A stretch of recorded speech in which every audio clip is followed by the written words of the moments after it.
5.5 inches. 5 years ago it was a tablet, 2 years ago a phablet, now it's just a phone. Anything smaller is now called compact. Today I have a medium segment device from Xiaomi, the Redmi Note 3. It was released at the end of 2015 and was one of the truly anticipated phones. It even got a funny name, the flagship killer.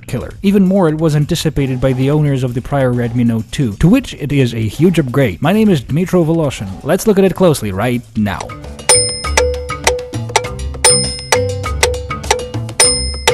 Following the great success of Redmi Note 2, Xiaomi has evolutionized upon the concept of a bigger but less expensive phone. Technically, it's almost a year-old flagship and it looks good too. They used the still current Redmi Note 2 internals, slapped a bigger battery in, added a few extra details and put it all into the new metal body.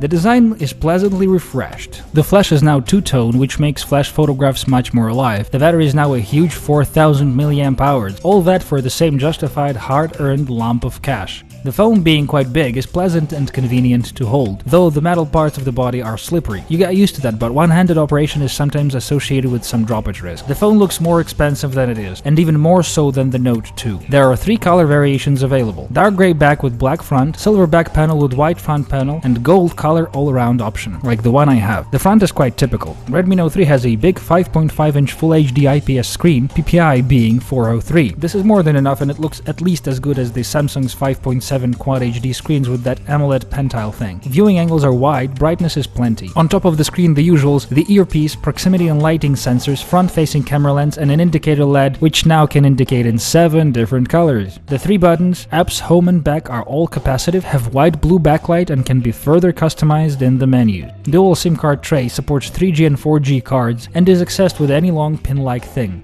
Power and volume rockers are on the right, and they are perfectly placed and spaced. The top has a headphone jack, noise reduction microphone, and IR blaster opening. On the bottom, main microphone and micro USB socket that supports OTG. Phone's back panel is made of matte metal and is rounded on the edges. It's nice to the touch. The top and bottom sections of the back are made of plastic and are not as pleasant as the backplate, but all the phones have this. On the top, there is the 13-megapixel camera lens with a dual-tone flash, the very good fingerprint scanner as well. The bottom has a speaker grill, Mi logo, and a small plastic tab to keep the phone from muting itself. When the phone was introduced last year, it was all the buzz. A budget phablet with almost top specs was very good. Xiaomi uses a trusty 8-core MediaTek MT6795 Helio X10, which is still plenty fast and is used in many other top phones. Redmi Note 3, as the Note 2 version, is produced in 2 options, 2 and 3 gigs of RAM. Apps and UI run smoothly. The one I'm testing right now is a 3 gig version, which means that I can open all the apps in the world and they will not close on me when they are idle, which they do, for example, on my 3 gig Samsung. After full flush, there is 1.6 gigs of RAM available.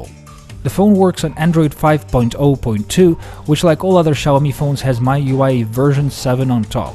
MIUI is getting better and is now even installed on other manufacturer devices. In N226, the phone scored more than 47,000 points, which is a solid average score. The internals of Note 3 will allow you to play most recent games for a while. All of the latest titles run smoothly, and most of them at full specs. So, right. I was just saying that for a year or two, the Note 3 will be definitely good enough for your entertainment. The phone supports all the latest wireless, but no NFC again. The GPS satellites are fast to find, which is very good for a budget phone. The main camera of 13 megapixels with aperture 2.2 makes good pictures and is comparable to a 2-year-old flagship. Evening photos degrade. Noises and not as snappy focusing, blurry is possible. Still, the pictures are decent. The main camera shoots video in Full HD, quality is good all around, and there's a slow motion mode and an automatic speed up mode. The front camera is 5 megapixels f2.0 and it's very good for the selfies. There's a beautify feature and the usual gender and the age definition feature. It shoots good 1080p video. I expected a lot from Note 3 in terms of battery life. It has that huge 4000 mAh battery, so I thought it would live at least 2 full busy days. This proved to be true. If you give it a hard time with always on screen and constant GPS, gaming, videos and stuff, you will not be able to kill it till the end of the day. If you use it normally, 2 days is totally realistic. Fast battery charging is still supported, but it's not too fast. 75 minutes till 60%, and full 2.5 hours till 100%. The fingerprint scanner is placed in such a way that when you pick the phone up, the index finger falls directly into it, and you don't have to press or touch anything else. It just recognizes the fingerprint and unlocks. Works like magic. I instantly got used to this, and all other scanner placements felt immediately awkward to me. On a big phone, this placement is much more comfortable than a physical key on the front that you have to awkwardly reach with your thumb. The sensor stores 5 fingerprints, so it can save both index fingers of 2 people, for example. So far you cannot unlock the secured apps with the fingerprint, but this will be added in the future.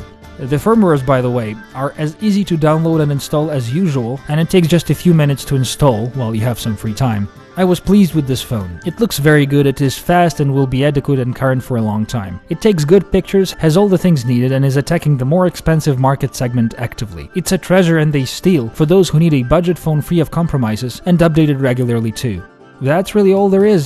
Stay tuned for all the things Xiaomi. This was Dmitry Voloshin. I will see you soon.